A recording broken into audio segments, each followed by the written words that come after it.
செய்திகள். கடல் சீற்றம் காரணமாக நாகை இலங்கை இடையே இயக்கப்படும் கப்பல் சேவை வருகின்ற 18ஆம் தேதி வரை ஒத்திவைக்கப்பட்டுள்ளது.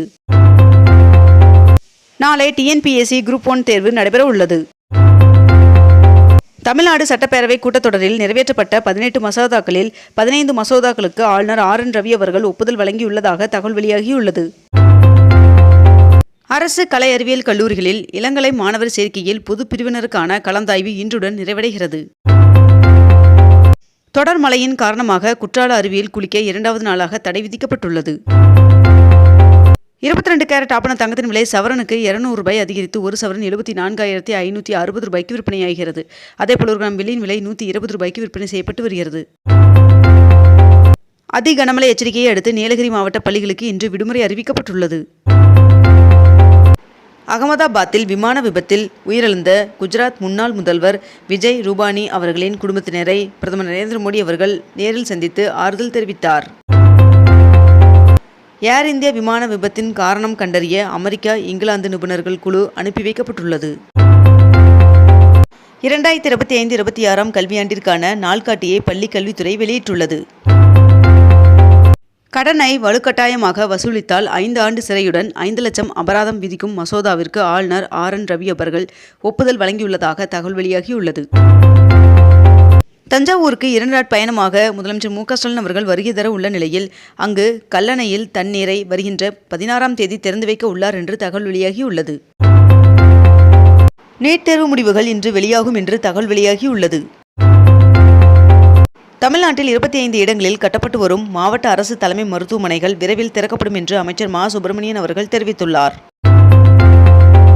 1000 கோடி ரூபாய் மதிப்பீட்டில் காவேரி கூட்டு குடிநீர் திட்டப் பணிகள் முடியும் தருவாயில் உள்ளது என்று அமைச்சர் சக்கரபாணி அவர்கள் தகவல் தெரிவித்துள்ளார். மேட்டூர் அணையிலிருந்து டெல்டா பாசனத்திற்கு திறக்கப்படும் நீரின் அளவு வினாடிக்கு 10,000 கனஅடியிலிருந்து 6,000 கனஅடியாக குறைக்கப்பட்டுள்ளது. தமிழகத்தில் 61 நாள் மீன்பிடி தடைக்காலம் இன்று நள்ளிரவுடன் நிறைவடைகிறது. விபத்திற்குள்ளான ஏர் இந்தியா விமானத்தின் கருப்பு பெட்டி மீட்கப்பட்டுள்ளது. அமைச்சர் அன்பில் மகேஷ் அவர்களின் தலைமையில் வருகின்ற ஜூன் 23, 24 ஆகிய 2 நாட்கள் பள்ளி கல்வித்துறையின் செயல்பாடுகள் குறித்து சென்னையில் ஆய்வுக் கூட்டம் நடத்தப்பட உள்ளதாக தெரிவிக்கப்பட்டுள்ளது. தமிழக அரசின் குடிமைப் பணி தேர்விற்கான பயிற்சி வகுப்பு வருகின்ற 18ஆம் தேதி தொடங்கும் என்று தெரிவிக்கப்பட்டுள்ளது. டிஎன்பிஎஸ்சி குரூப் 1 முதன்மை தேர்வானது வருகின்ற ஜூன் 15ஆம் தேதி நடைபெற உள்ளதால் அந்நாளில் நடைபெற இருந்த சென்னை பல்கலைக்கழகத்தின் தொலைதூர கல்வி செமஸ்டர் தேர்வுகள் ஒத்திவைக்கப்பட்டுள்ளது. குத்தம்பாக்கம் பேருந்து நிலையம் ஆகஸ்ட் மாத இறுதிக்குள் மக்கள் பயன்பாட்டிற்கு கொண்டுவரப்படும் என்று கொளத்தூரில் அமைச்சர் சேகர்பாபு அவர்கள் தெரிவித்துள்ளார். 120 நாட்களுக்கு 5184 மில்லியன் கன அடிக்கு மிகாமல் பவானிசாகர் அணையிலிருந்து தண்ணீர் திறந்துவிட அரசு ஆணையிட்டுள்ளது. அமைச்சர் சாமிநாதன் அவர்கள் மற்றும் அமைச்சர் சேகர்பாபு ஆகியோர் சென்னையில் அச்சக பணியாளர்களுக்கு புதிதாக கட்டப்பட்டு வரும் குடியிருப்புகளை நேரில் பார்வையிட்டனர். கீழடி வரலாற்றை அழிக்க முயற்சி செய்து வருவதாக முதலமைச்சர் மு.க.ஸ்டாலின் அவர்கள் குற்றம் சாட்டியுள்ளார். திருச்சி பழைய விமான நிலையத்தை நட்சத்திர ஹோட்டல் வணிக வளாகமாக மாற்ற திட்டமிடப்பட்டுள்ளதாக தகவல் வெளியாகியுள்ளது. மருத்துவ கழிவு கொட்டுபவர் மீது குண்டாஸ் போடும் சட்ட மசோதாவிற்கு ஆளுநர் RN ரவி அவர்கள் ஒப்புதல் வழங்கியுள்ளார். நீலகிரி மாவட்டத்திற்கு இன்றும் நாளையும் அதிக கனமழைக்கான ரெட் அலர்ட் விடுக்கப்பட்டுள்ளது. நாமக்கல் மாவட்டத்தில் 321 சத்துணவு சமையல் உதவியாளர் பணிக்கான நேர்காணல் தொடங்கி நடைபெற்று வருகிறது. சர்வதேச செஸ் போட்டிகளில் முன்னணி இடங்களை வென்ற தமிழ்நாடு செஸ் வீரர்கள் குகேஷ், அரவிந்த், சிதம்பரம், பிரக்ஞானந்தா ஆகியோருக்கு துணை முதல்வர் உதயநிதி ஸ்டாலின் அவர்கள் வாழ்த்து தெரிவித்துள்ளார். UPSC தேர்வில் இதுவரை இல்லாத எண்ணிக்கையில் தமிழக மாணவர்கள் சாதனை நிகழ்ந்துள்ளது என்று முதலமைச்சர் மு.க.ஸ்டாலின் அவர்கள் பெருமிதமாக தெரிவித்துள்ளார். UPI பரிவர்த்தனைகள், மலிவான மொபைல் டேட்டா மற்றும் AI வளர்ச்சி போன்ற முக்கிய பகுதிகளில் இந்தியா முன்னணியில் உள்ளது என்று பிரதமர் நரேந்திர மோடி அவர்கள் தெரிவித்துள்ளார். நகராட்சி நிர்வாகத்துறை சார்பில் தமிழகத்தின் பல்வேறு பகுதிகளிலும் 399 கோடி மதிப்பீட்டில் முடிவுற்ற 102 திட்டப்பணிகளை துணை முதல்வர் உதயநிதி ஸ்டாலின் அவர்கள் தொடங்கி வைத்தார்.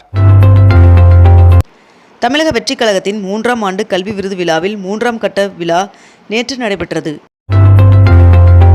காவிரி டெல்டா பாசனத்திற்காக சேலம் மேட்டூர் அணையை முதலமைச்சர் மு.க. ஸ்டாலின் அவர்கள் நேற்று திறந்து வைத்தார்.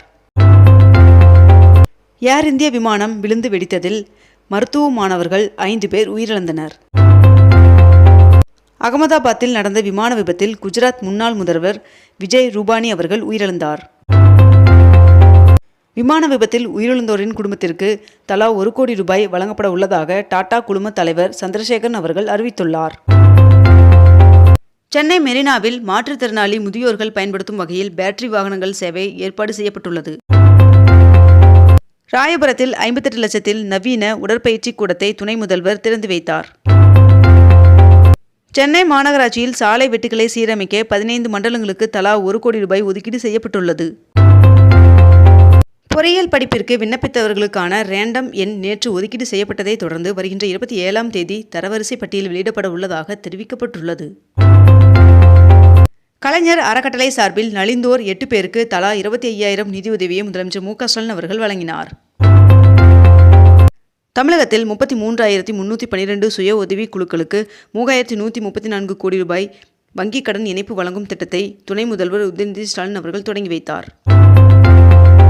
வருகின்ற ஜூலை 7ஆம் தேதி திருச்செந்தூர் சுப்பிரமணிய சுவாமி கோவிலில் மகா கும்பாபிஷேகம் நடைபெற உள்ளதால் குடமுழுக்கு பணிகளை மேற்பார்வையிடவும் பக்தர்களுக்கு வசதிகள் ஏற்படுத்தவும் தமிழக அரசு சிறப்பு அதிகாரிகளை நியமித்து உத்தரவிட்டுள்ளது.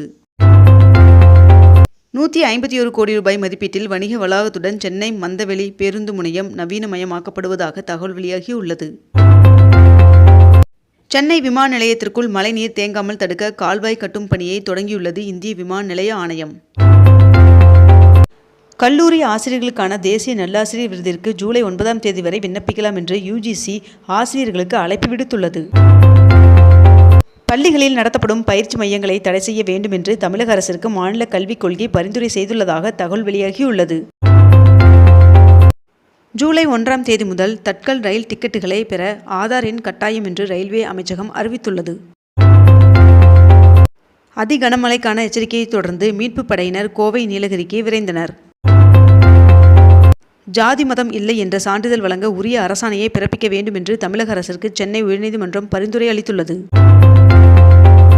மாநில ஒதுக்கீட்டில் தமிழ்நாட்டில் பணியாற்றும் மருத்துவர்களுக்கு 50% இடங்களை தக்க வைக்க கோரி ஒன்றிய சுகாதாரத்துறை அமைச்சர் JP நட்டா அவர்களுக்கு மருத்துவத்துறை அமைச்சர் மா. சுப்பிரமணியன் அவர்கள் கடிதம் அனுப்பியுள்ளார். சென்னை மாவட்ட ஆள் சேர்ப்பு நிலையம் நடத்தும் விற்பனையாளர் காலி பணியிடங்களுக்கான நேர்முக தேர்வு நடைபெற உள்ளது.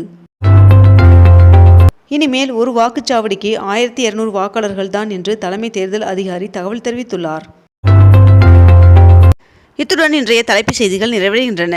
மேலும் இதுபோன்ற அண்மை தகவல்களை உடனுக்குடன் தெரிந்து கொள்ள அக்னிபூ சேனலை சப்ஸ்கிரைப் செய்து கொண்டு தொடர்ந்து இணைந்திருங்கள். நன்றி, வணக்கம்.